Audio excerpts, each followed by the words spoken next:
In the whirlwind of our everyday lives, anger often feels like an old companion, always on standby, quick to show up, and hesitant to depart. But what if the key to managing this emotion lies not in stifling it, but in mastering the art of delay? Join me on a path of self-exploration and emotional mastery as we delve into a timeless piece of wisdom. The greatest remedy for anger is delay. These insightful words from the Roman philosopher Seneca, penned nearly 2 millennia ago, possess a transformative power that resonates even today. Before we examine the how, let's consider the why. Why is managing our anger important? Why not allow it to flow unchecked? Uncontrolled anger resembles a raging wildfire. It can destroy relationships, harm our health, and leave us with long-lasting regrets. Yet it's essential to remember that anger itself isn't the adversary. It's a natural response, often indicating that something significant is at stake. The true challenge is in how we choose to respond. This is where Stoic wisdom shines. Ancient Greek and Roman philosophers taught that while we may not control our circumstances, we do have complete authority over our reactions. In the space between stimulus and response lies our greatest power. So how do we cultivate this delay, and what unfolds in that critical moment of pause? Let's explore through the stories of 3 individuals from diverse backgrounds: Sarah, Michael, and Alex. Each encounters unique challenges that provoke their anger. Through their experiences, we'll uncover practical strategies to master the art of delay and reshape our relationship with anger. Meet Sarah, a high-powered executive balancing numerous responsibilities. Her days are packed with back-to-back meetings, urgent emails, and high-stakes decisions. During one meeting, she grows increasingly frustrated as a colleague presents a poorly prepared report. In the past, Sarah might have reacted by harshly criticizing her colleague in front of everyone. However, she has been honing her ability to delay her response. As anger rises, she recalls the wisdom of Marcus Aurelius. You have power over your mind, not outside events. Realize this, and you will find strength. In her moment of delay, Sarah poses 3 essential questions. What is within my control? How would my best self handle this? Will this matter a month from now? By allowing herself this pause, Sarah can respond thoughtfully, turning potential conflict into an opportunity for growth. Now let's meet Michael, a high school teacher navigating the challenges of working with teenagers. One day, a student begins to act disruptively, igniting Michael's frustration as it threatens to derail the entire class. Yet Michael too understands the power of delay. In this moment, he remembers Epictetus's insight. It's not what happens to you, but how you react to it that matters. During his brief moment of pause, he reflects on 3 key points. This behavior isn't a personal attack. There may be deeper issues at play. And how can I make this a teaching moment? By creating this space, Michael channels his anger into empathy, transforming a potential confrontation into a valuable interaction. Lastly, we have Alex, a stay-at-home parent who faces daily situations ripe for frustration. One day, while grocery shopping, Alex's child throws a tantrum. Anger and embarrassment wash over Alex, but they also remember the wisdom of Seneca. He who is not angry at the sight of evil is not virtuous, but he who does not preserve his calmness amidst his anger is not wise. In this moment of delay, 3 thoughts emerge. My child isn't giving me a hard time, they're having a hard time. What underlying need is causing this behavior? This too shall pass. By embracing this delay, Alex shifts anger into understanding, addressing their child's needs rather than simply reacting to the behavior. Sarah, Michael, and Alex illustrate that the art of delay isn't about suppressing anger. It's about creating a space for wisdom to enter. In this space, we can choose responses that align with our values rather than reacting based on immediate emotions. As we explore how to cultivate this ability to delay, we should consider what occurs in our brains during these pivotal moments. When anger surfaces, our amygdala, the emotional center of the brain, triggers stress hormones, activating the fight-or-flight response. This swift reaction often causes more harm than good in our modern lives. This is where the power of delay proves invaluable. By consciously pausing, even briefly, we activate our prefrontal cortex, the part of the brain responsible for rational thought and decision-making. This act of delay allows us to shift from emotional reactions to thoughtful responses.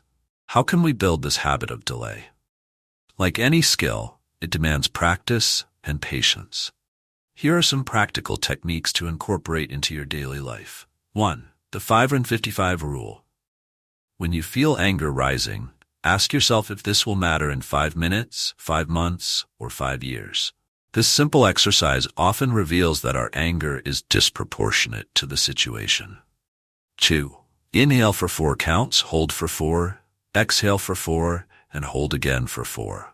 Repeat 4 times. This technique, used by Navy SEALs, calms your nervous system and fosters that crucial moment of delay. When faced with a trigger, mentally step back and observe as if you were a neutral party.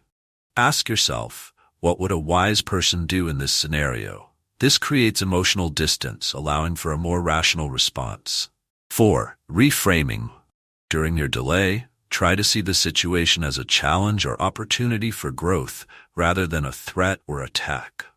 5. Is it true? When angry thoughts arise, question their validity. Often, our anger stems from assumptions or misunderstandings.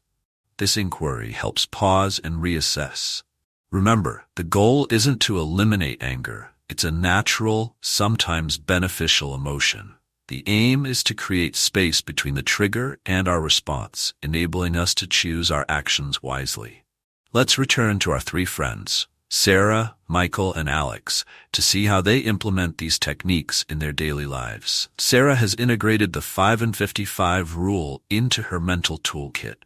During a recent high-stakes negotiation, she felt her anger rise at an insulting offer.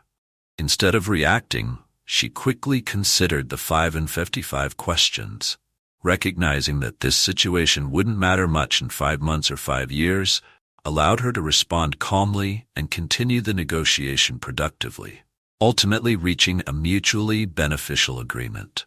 Michael has embraced box breathing. One day, a student continually disrupted his class, pushing him to his limits.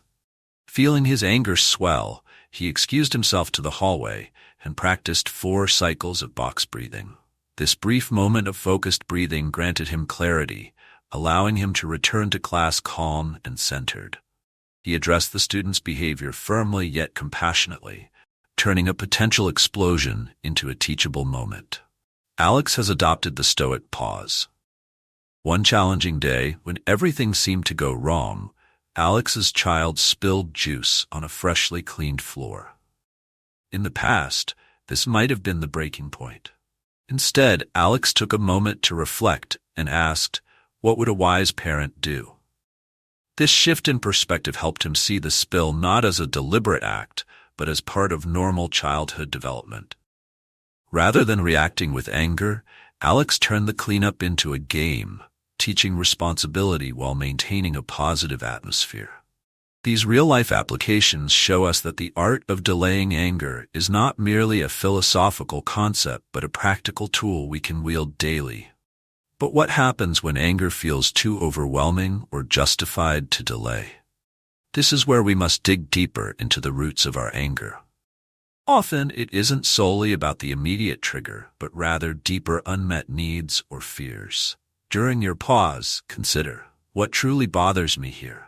Am I feeling disrespected, insecure, or powerless? Understanding the root cause can help us address the real issue rather than merely reacting to the surface trigger. Reflect on the Stoic philosopher Epictetus, who said, "People are not disturbed by things, but by the views they take of them." This insight reminds us that our anger often arises not from situations themselves, but from our interpretations. By delaying our immediate emotional responses, we grant ourselves the opportunity to reassess our interpretations and choose a more constructive viewpoint. Let's practice this together now. Think of a recent situation that made you angry. Got it? Now, let's apply the art of delay retrospectively.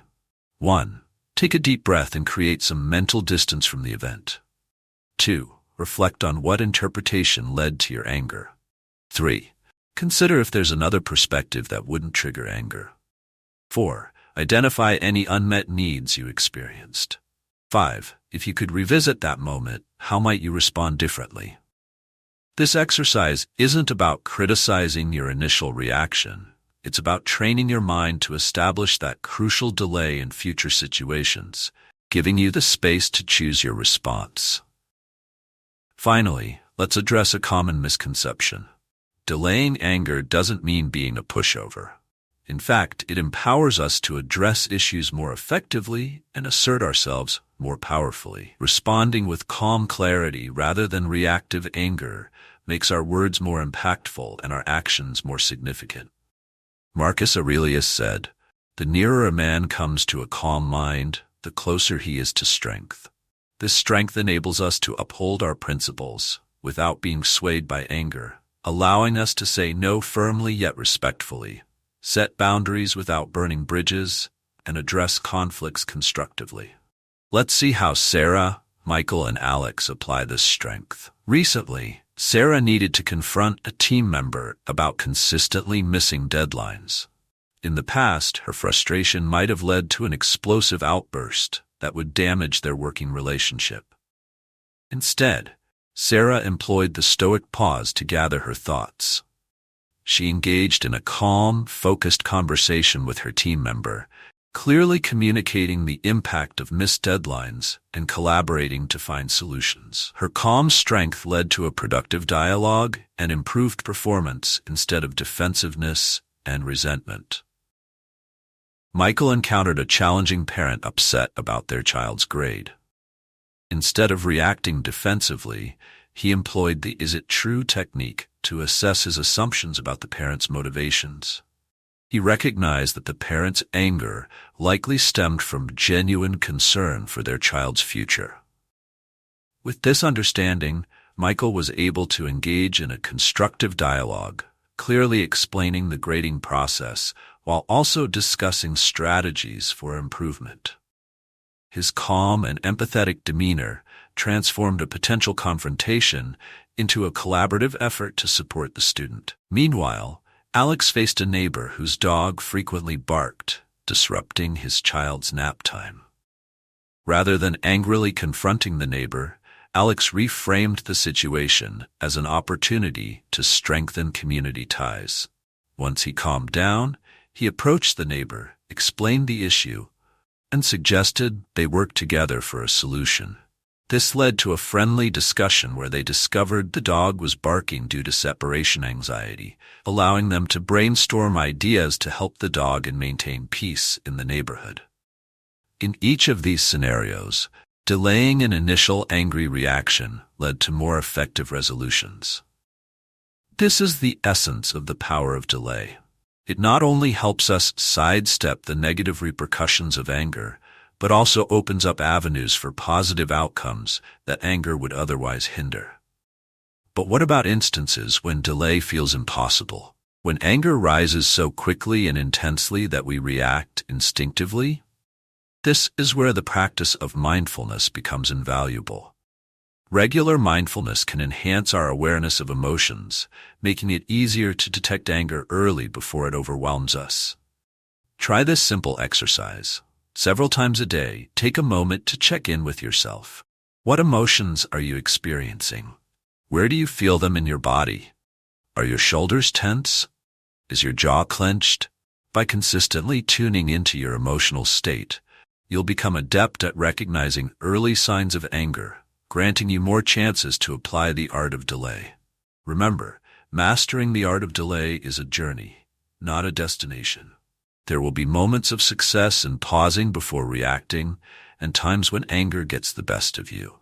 The key is to approach this practice with self-compassion. As Epictetus said, we shouldn't be angry with ourselves for failing, but should continue educating ourselves without hostility. Each time you manage to delay an angry response, Celebrate that victory, no matter how small. When you do react in anger, use it as a learning opportunity.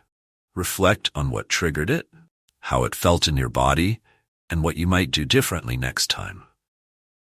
This reflective practice is a form of delay, extending the pause after the event to inform future responses. As we conclude our exploration, let's recap the key takeaways about delaying anger. 1. Anger is a natural emotion, not the enemy. It signals important issues. 2. Power lies in the pause between trigger and response. 3. This pause helps shift from reactive emotions to rational thinking. 4. Techniques like the 5-feet-5 rule, box breathing, and the Stoic pause facilitate this delay.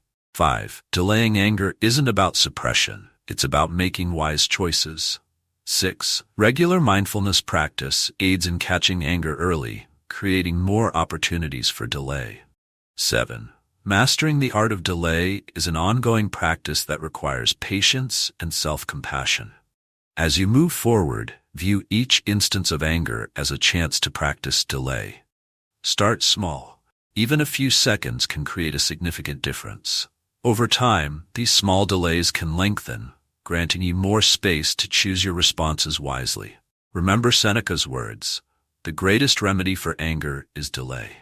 In this statement lies profound truth. We possess the power to transform our relationship with anger. By mastering the art of delay, we not only prevent the destructive consequences of uncontrolled rage, but also cultivate more constructive, compassionate, and effective ways to engage with the world. So the next time you feel anger rising, take a breath and create that small space between stimulus and response. In that space, you'll find your power to choose, to respond rather than react, to understand rather than judge, and to transform rather than destroy. This is the true power of delay, a strength that resides within all of us. As you leave this video, I encourage you to embrace these techniques and adopt a new perspective on anger. See it not as an enemy to conquer, but as a message to heed, especially after a thoughtful delay. You may discover that anger can be a catalyst for growth, understanding, and positive change.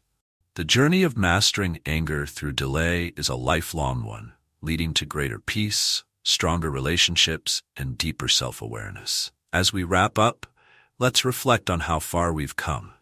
We've delved into the neuroscience of anger, explored practical techniques for creating delays, and witnessed how this approach can transform our daily interactions. Now, let's discuss how to weave this practice into our everyday lives. Daily reflection is a powerful method to reinforce the habit of delay. The Stoics practiced an evening review, reflecting on their actions and how they managed challenges. We can adapt this to focus specifically on our anger management. Each evening, ask yourself, 1. When did I feel anger today? 2. Did I manage to create a delay before responding? 3. If so, what was the outcome? If not, how might things have changed with the delay? 4. What can I learn from this to apply tomorrow? This simple practice reinforces the significance of delay and trains your mind to recognize anger-triggering situations. Over time, you may find that crucial pause in the heat of the moment. What about times when anger feels justified, faced with genuine injustice? Here, the Stoic idea of righteous anger comes into play. The Stoics believed that anger could be appropriate when it's controlled, proportionate, and aimed at addressing injustice. However, even then, delay is essential. Seneca wrote that anger, even when justified, should never be expressed in private. Wait for witnesses before manifesting it. This delay serves several purposes. It ensures our anger is justified, allows us to formulate a more effective response, and helps us express our concerns in a way likely to lead to positive change. Consider great leaders like Martin Luther King Jr. or Nelson Mandela, who effectively channeled their anger towards social justice. Their anger at systemic injustice wasn't eliminated, but transformed through patience and wisdom into powerful nonviolent action. They exemplify how delay can convert anger from a destructive force into a catalyst for positive change. As we practice the art of delay, our relationship with anger evolves. Instead of viewing it as an overwhelming force, we begin to see it as valuable information, a signal that something in our environment demands our attention. This shift aligns with the Stoic principle of assent, where we can examine our initial impressions and decide whether to accept them as true. When we feel the first stirrings of anger, we can pause and ask, is this anger serving me? Is it proportional? Is there a more constructive way to address what's bothering me? By consistently applying this practice, we cultivate what the Stoics called sophrosyne, a state of moderation, self-control, and harmony. This doesn't mean we never feel anger. It means we gain the wisdom to know when it's appropriate and the self-control to express it constructively. As we conclude, let's revisit Sarah, Michael, and Alex one last time. Sarah has found that her practice of delay has not only improved her professional life, but also enriched her relationships. By pausing before reacting to her partner's occasional thoughtless remarks, she can engage in more constructive conversations about her needs and feelings, fostering a stronger, more understanding bond. Michael has introduced his students to the art of delay, incorporating mindfulness exercises into his classes. He's observed significant improvements in classroom behavior and received grateful feedback from parents about how these techniques have helped at home. Alex has discovered that mastering delay has increased his overall life satisfaction. By responding thoughtfully instead of angrily to daily frustrations, he experiences more joy in parenting and has more energy for personal pursuits. These stories illustrate that the art of delaying anger isn't solely about avoiding negative outcomes. It's about creating space for more positive, fulfilling experiences in all aspects of life. Remember, mastering the art of delay isn't about perfection. There will be moments when anger overtakes us and we react before we pause. The key is to approach this practice with patience and self-compassion. Each moment of anger is a chance to practice, learn, and grow. As Epictetus said, first say to yourself what you would be, and then do what you have to do. By aspiring to respond with wisdom instead of anger, we embark on a path of continuous growth and self-improvement. As you move forward from this video, I encourage you to commit to creating that small space between stimulus and response, your moment of delay. Start small. Even a brief delay can significantly impact over time. As you practice and refine your ability to pause, these small delays will lengthen, granting you more space to choose your response wisely. Remember, the power to transform your relationship with anger resides within you, in that space between stimulus and response. In that moment of delay, you'll find the freedom to choose, to respond rather than react, to understand rather than judge, to grow rather than destroy. As you navigate your day, carry with you the wisdom of the Stoics and the insights we've explored. May you discover the power of delay, not just as a technique, but as a way of life. May this practice bring you greater peace, stronger relationships, and a deeper understanding of yourself and others. Thank you for joining me in exploring the art of delaying anger. As Marcus Aurelius said, you have power over your mind, not outside events. Realize this, and you will find strength. Now go forth, and may you wield the power of delay with wisdom and grace.